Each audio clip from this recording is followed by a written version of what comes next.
Hola, bienvenidos nuevamente. Mi nombre es César Gaviria, administrador del canal ABC Beneficios. En esta ocasión les traigo un video en el cual los senadores Iván Marulanda, de Alianza Verde, y Armando Benedetti, del Partido de la U, discuten sobre la propuesta de una renta básica para los más necesitados.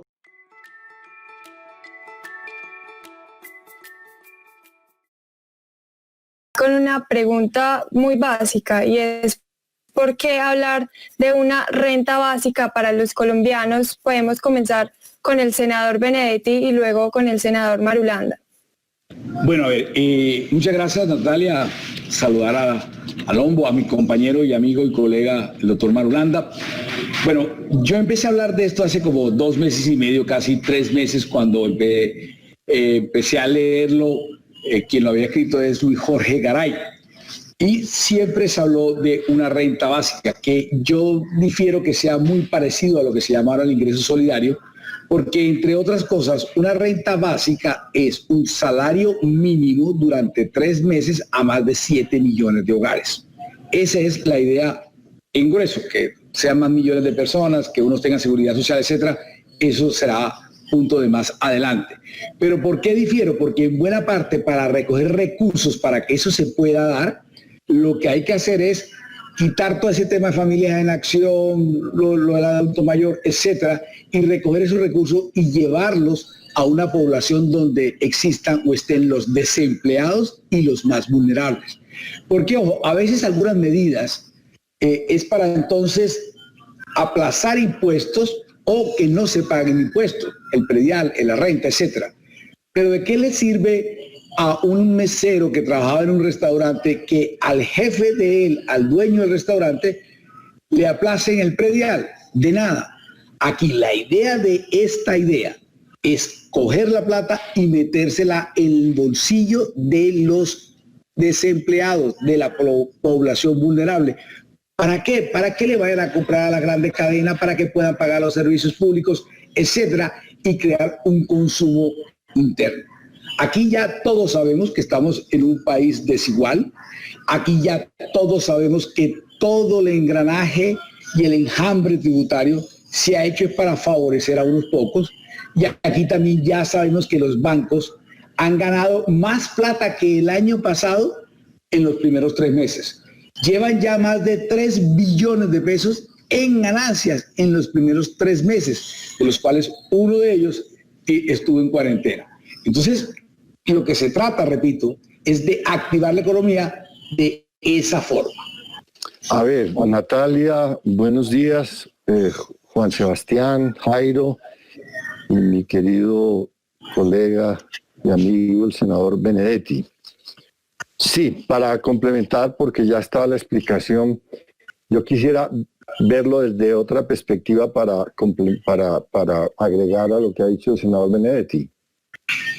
Mire, el Estado nos pertenece a todos los ciudadanos. El Estado no es del presidente de la República, ni del ministro de Hacienda, ni de los senadores, es de la gente. Y fue constituido por la gente. A través de 200 años de independencia y de república, es el pueblo colombiano el que ha hecho el Estado, pagando impuestos, haciendo revoluciones, guerras civiles, yendo a elecciones, haciendo constituciones. Es la gente. Y lo hizo para que ese Estado proteja a la gente, Para eso es. Esto no es para ampliar burócratas, ni esto es para que figuren unas personas, no, es para que le sirva a la gente. ¿Y qué le está pasando a la gente? Pues hay una pandemia que amenaza la vida de todos los pobladores de este país, de todas las colombianas y los colombianos, y se tuvieron que meter a la casa, confinarse, en absoluta indefensión. Es decir, ni tienen ingresos, ni tienen ahorros, porque más del 60% de las familias en Colombia viven del rebusque. Y entonces ni tienen ingresos ni tienen ahorros, pero tienen necesidades, tienen hambre, pues tienen que comer y tienen que pagar servicios públicos, como decía el senador Benedetti, y tienen que pagar el techo y tienen que vivir dignamente. Eso está en la Constitución, que quiere decir, los colombianos constituyeron el Estado, para que le garantice un derecho a la gente, que es el derecho a la vida digna y el derecho a la vida. Entonces, el Estado tiene confinada a la población sin ingresos, sin ahorros, pero con necesidades. Luego el Estado tiene la obligación ética, pero además la obligación política de ir, como dice el senador Benedetti, y llevarle una plata a las familias. Vea, esto es para que usted pueda vivir dignamente en este estado de confinamiento, en este estado de emergencia. Y agregar esto, además, para protegerle la vida a la gente. ¿En qué sentido? No solo para que no se muera de hambre. De hecho, antes de la pandemia había 500.000 niños identificados por el Instituto de Bienestar Familiar, 500.000 niños y niñas en Colombia con desnutrición crónica. Se podrán imaginar lo que ha pasado en estos 2 o 3 meses. Entonces, proteger la vida quiere decir proteger, darle alimentos a la población, darle la posibilidad de alimentarse. Pero también, ¿qué es proteger la vida? Que se puedan quedar en la casa, porque si se salen a la calle, viene el contagio y se nos vuelve imposible de manejar la situación de salud pública. Se nos muere la gente, como se murieron en Nueva York, como se murieron en Italia, como se murieron en España, como se están muriendo en Brasil. Entonces, ese es el panorama. Un Estado que tiene una obligación con la población. ¿Y qué consiste en entregarle plata para que la gente se pueda quedar en la casa y se pueda alimentar y pueda estar dignamente en estado de confinamiento, atacados como estamos todos por una pandemia? Empezó a sonar el proyecto. Se mostraron muy optimistas por la actitud que tuvo en un principio el ministro Carrasquilla. ¿Qué fue lo que pasó después? Porque pues uno ve un cambio, incluso Carrasquilla dice, la propuesta es buena, pero no ahora. ¿Qué fue lo que pasó? Creo que no se escucha el senador Benedetti. Una vez que varios senadores estábamos planteando lo mismo, el doctor Marulanda tuvo a bien y muy bien en convocar a un grupo base que después fue creciendo y creciendo hasta casi 60 senadores. En la interacción y en la construcción de ese grupo, el doctor Marulanda nos convocó a una reunión también con el ministro de Hacienda. Y él, al principio, pareció que iba a revisar la propuesta. Yo no sé si lo hizo con mala intención, para mamarnos gallo, para engañarnos, pero se mostró, creámosle, en esas mostradas de cara y de frases, que dijo que le llamaba la atención. Después nos mandó un documento diciendo que no era así. Y creo que yo puse en el tuit de la frase que usted acaba de decir, que Carrasquilla había dicho que era una excelente idea, pero para después. ¿Después de qué? Porque a mí lo que me preocupa es que en este país parecería que ven que la pandemia va a durar solamente 4 meses y que todo el tema es cuadrar caja. Así lo dicen los gremios, así lo dicen los sindicatos, así lo cree la sociedad. Y para mí es un error garrafal, porque si están en esa jugada o en ese movimiento, el señor Carrasquilla lo único que va a hacer es ortodoxia, ortodoxia, ortodoxia. Carrasquilla no es tan berraco como él se cree, porque no ha hecho absolutamente nada audaz. Carrasquilla es como esas porcelanas chinas muy finas que usted la pone para adornar la casa. En este caso lo pone el ministro de Hacienda para adornar la estabilidad, la abyección, la sumisión a la banca internacional. Entonces, eso es lo único que ha hecho Carrasquilla, que es un hombre que nunca en su vida ha tenido una prioridad social, que es un señor que le gusta la desigualdad, la crea y la administra, que lo único que ha hecho en la crisis es pagar deudas viejas, enriquecer más a los bancos y al mismo tiempo repartir uno que otro mercado. Usted habla con cualquier alcalde de cualquier ciudad, y yo no ayudé a elegir a ninguno, o cualquier gobernador, tampoco tuve que ver con las elecciones de los gobernadores actuales, y él dice que no le ha llegado absolutamente nada, todos son súplicas y súplicas y súplicas. En la comisión primera casi que lo alcancé a coger por el cuello y alcanzó a decir hace como 3 semanas, un mes, que de la plata del FOMPET, de las pensiones de la alcaldía y gobernadores, había recogido más o menos 24 billones de pesos, pero que ya se han gastado como 16 hace un mes. Ni usted, ni yo, ni Marulanda, ni el país sabe en qué se gastaron esa plata. ¿Por qué? Porque además la pueden gastar sin licitación, sin ningún proceso y pueden adjudicar a quien ellos crean. Ese es uno de los problemas, ese es uno de los grandes problemas de esa lluvia y cascada de decretos, que yo no estoy diciendo que estén mal, pero el país nunca había soportado una lluvia de casi más de 80 decretos, decretos de emergencia social, en los cuales se vuelven ley ordinaria y que la misma Constitución contempla desde su artículo 150 que durante la emergencia o después o cuando lo quiera, el Congreso puede legislar sobre esos decretos de emergencia, y ahí es donde viene la parte importante del doctor Marulanda, que nos coordina para eso, que escribe el proyecto, que lo arma, lo hace, y con base en eso es que se presenta esta oportunidad que puede ser ley, porque la Constitución dice que usted puede cambiar esos decretos en ley.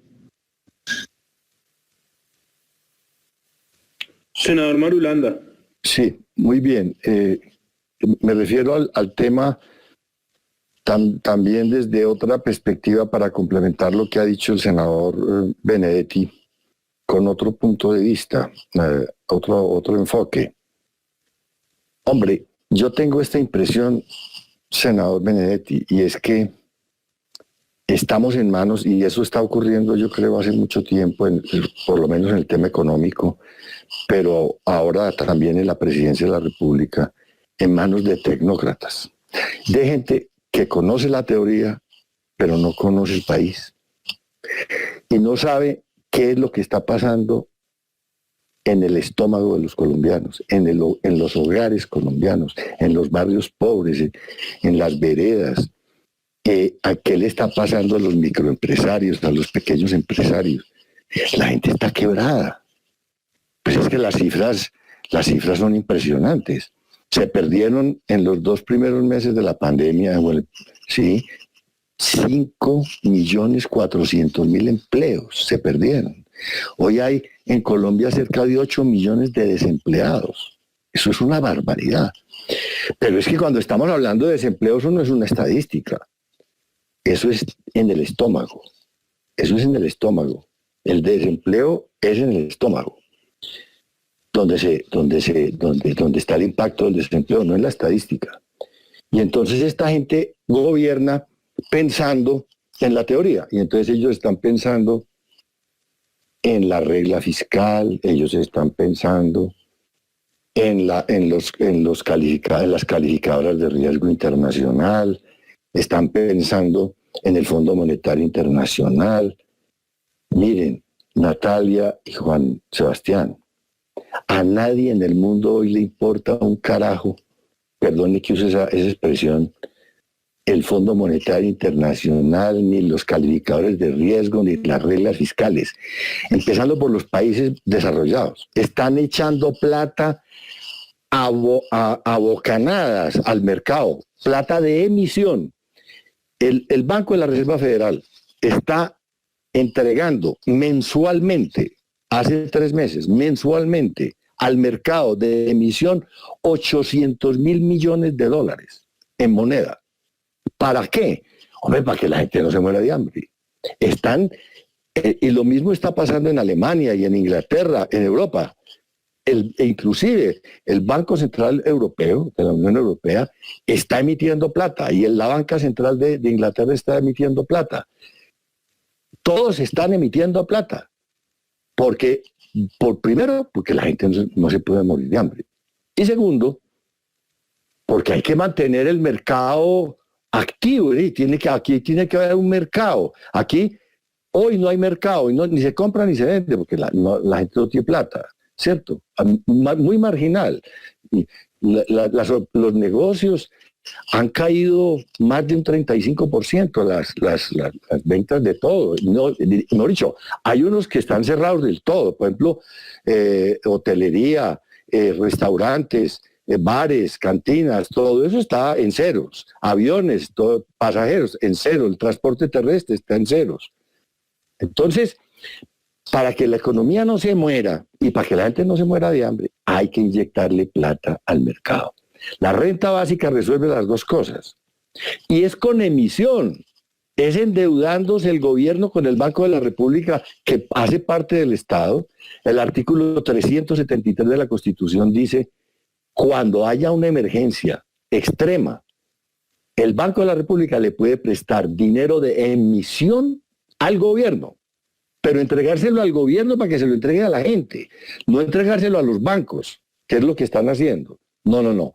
Entregárselo al gobierno para que el gobierno se lo entregue a los hogares. Así de sencillo es esto. Entonces ellos están pensando, repito, en la ortodoxia.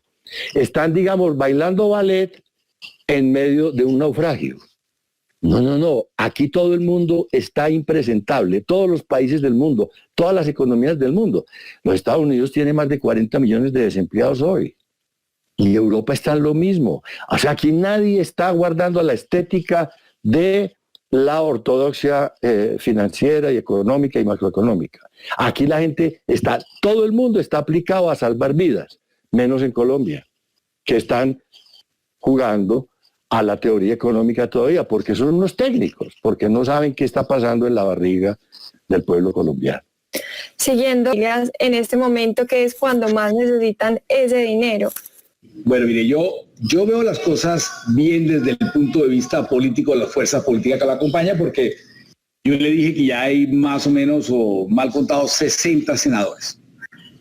Y además de eso, Natalia, yo me he quedado sorprendido porque por primera vez he visto hablar personas del Partido Conservador, del Centro Democrático y del Cambio Radical, del abuso de los bancos, de la desigualdad que crean y las cifras astronómicas que se ganan aquí en Colombia. Es que, por ejemplo, lo que hablaba ahorita el doctor Marulanda, allá en Inglaterra los bancos le dijeron al gobierno, no nos dé los dividendos, póngalos en la calle en crédito. Aquí no. Aquí hace 3 meses le repartieron 13 billones de pesos a los bancos y se quedaron con 8, solamente sacaron 5 a los créditos. Entonces, por primera vez, Natalia, yo veo que hay gente que nunca había hablado de los bancos por primera vez hablando. A veces hasta creo que fue que hasta ahora fue que entendieron. Pero si usted revisa, usted que maneja el tema económico en El Espectador, son poquitos, por no decir que solamente es una ínfima minoría de las comisiones tercera y cuarta que están callados. Ellos saben más del tema financiero que Benedetti, del tema económico, del Banco de la República, de los bancos, etcétera. Y están callados. ¿Por qué están callados? Porque son llaves cuando hacen el presupuesto y el plan de desarrollo con el señor Carrasquilla. Para mí Carrasquilla es nefasto. Y eso termina todo en un tema. Usted dice que hablaba de unos recursos que había dado España, pero Natalia, hace 15 días dieron 750.000 millones de euros a Europa. Y entre Francia y España se quedaron con 320.000 millones de euros. Ya salvaron el encuentro. Ya pasaron la cerca. Y aquí, como lo dice el doctor Rolando, estamos pendientes de qué va a pensar el Fondo Monetario nosotros en un año. Porque es un carajo lo que piensa el fondo. Lo único que hay que realmente hacer es que el gobernador, que quería hacer un distrito de riego, que quería hacer una vía, que quería hacer un edificio, nada, esa plata hay que ponérsela ya en el bolsillo de la gente. Porque aquí es cuando se necesita algo de ese tipo de audacia. Estados Unidos ya se gastó 3 trillones de millones de dólares y creo que ya esta semana arrancó a gastarse el otro. Tengo personas muy, pero muy conocidas, Natalia, que son clase media, media alta allá en la Florida, donde a día de hoy ya le han dado como 150.000 dólares en menos de 2-3 meses. No tienen que pagar la tarjeta de crédito, no tienen que pagar los créditos a los bancos, y además los bancos le están prestando de 180.000 a 200.000 dólares a estas personas con unas tasas y unos plazos que nunca en la vida alguien se hubiera podido soñar. Lo que pasa es que a Estados Unidos le queda más fácil, ¿no? Porque ellos tienen la máquina de hacer la plata ahí debajo de la mesa. Y todas las deudas del mundo son en su dólar. Entonces, eso sí que eso no se va a quebrar nunca. Porque si hace falta, usted manda a hacer plata caratica, como si estuviera en la casa y llegara El señor de la panadería, una maquinita, 2 billetes de 100. No, llegó al servicio público, 3 billetes de 100. Y no pasa nada. Estados Unidos no va a pasar nada. Entonces, ¿por qué le digo esto? Porque yo no sé si el doctor Marulanda ha previsto esto o yo estoy demasiado desfasado. Porque yo lo que estoy viendo es que ya Europa ya pasó su problema. China ya pasó la muralla. Estados Unidos está que la pasa y no la pasa, pero la va a pasar. Entonces nosotros vamos a quedar con la economía reventada, con el coronavirus, y cuidado y te aíslan. Miren lo que le pasó a Brasil, al super gran amigo de Trump. Le digo que ni un aguacate, ni una manzana, ni un mango me lo trae de allá de Brasil. Nadie puede entrar allá. Cuidado, nos vamos a quedar con el pleno coronavirus, sin poder salir de coronavirus, quebrado completamente económicamente, dependiendo del Fondo Monetario Internacional y la Banca Internacional, y de pronto el mundo dice, allá que se quede todo lo feo que hoy tiene el planeta. A eso, por ejemplo, yo le tengo pánico. Y estamos a punto de que pueda suceder así de tal. Entonces yo no entiendo por qué, si todo esto es tan claro, yo no entiendo por qué, porque el mismo cuento de siempre, que yo le tomo es que hay que cuidar la estabilización y todo lo demás. A nadie le ha importado un carajo eso. Todo el mundo sabe que se acabó la globalización. Ese es otro tema, se acabó la globalización. Cuando España dijo yo cierro fronteras, no es que estaba en la Comunidad Europea. O sea, todo, a nadie le importó un carajo la Comunidad Europea, no pudieron construir su banco, a nadie le importó un carajo la globalización, cerraron fronteras, pasó de todo. Y nosotros aquí pendientes de qué piensan de la globalización, y de la estabilización y de la confianza. Eso me parece una cosa absurda, pero es porque el pensamiento de todo el mundo aquí es que en 4 meses esto pasa. Ja, ja, ja, ja, ja.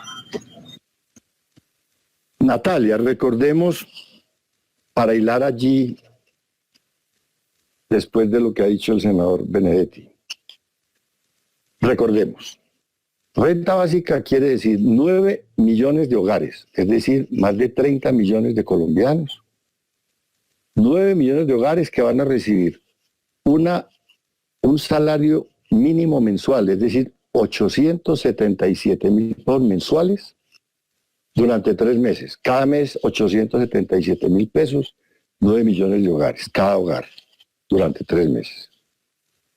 Eso vale 24 billones de pesos, es decir, 2,4% del Producto Interno Bruto, 24 billones de pesos. De esos 24 billones de pesos, a este programa van a ir los 4 billones que están en Familias en Acción, adultos mayores, devolución del IVA, ingreso solidario, etcétera. Allá van a ir 4 billones, quedan por financiar 20, ¿sí? Es para definir cuál es el miedo del gobierno. Entonces, le queda para financiar 20 billones, que es 2 puntos del Producto Interno Bruto. Le voy a dar 2 referentes.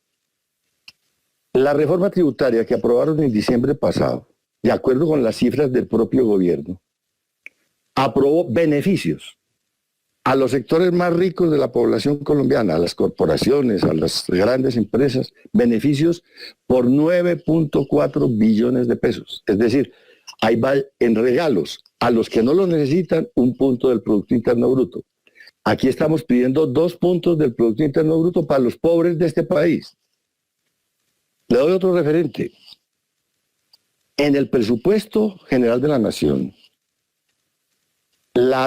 el dinero que hay para la atención de la deuda este año, es solo este año, para pagar deudas el Estado colombiano, son 54 billones de pesos. Es decir, 5.4 puntos por ciento, 5.4% del Producto Interno Bruto. Es decir, más del doble de lo que necesita este programa. El gobierno podría decir varias cosas. Uno puede decir a los que les regaló esa plata de beneficios tributarios en diciembre, decirles, este año y el año entrante ustedes no van a recibir ese beneficio. Y eso puede ser de un plumazo con un decreto. O puede el gobierno salir a refinanciar la mitad de ese pago de la deuda. ¿Cómo se refinancia? Mire usted, esta semana el gobierno colombiano emitió bonos en el mercado internacional, 2.500 millones de dólares. Los colocó en 2 días. Eso es un punto del Producto Interno Bruto. Y necesitamos 2 puntos del Producto Interno Bruto. Ahí vamos mostrando como todo el campo de acción que hay para usted financiar esto de inmediato. Pero además está el recurso del Banco de la República. Usted le puede decir al Banco de la República, yo no voy a pagar estos beneficios tributarios. Yo no voy a refinanciar esta deuda. Yo voy a bajar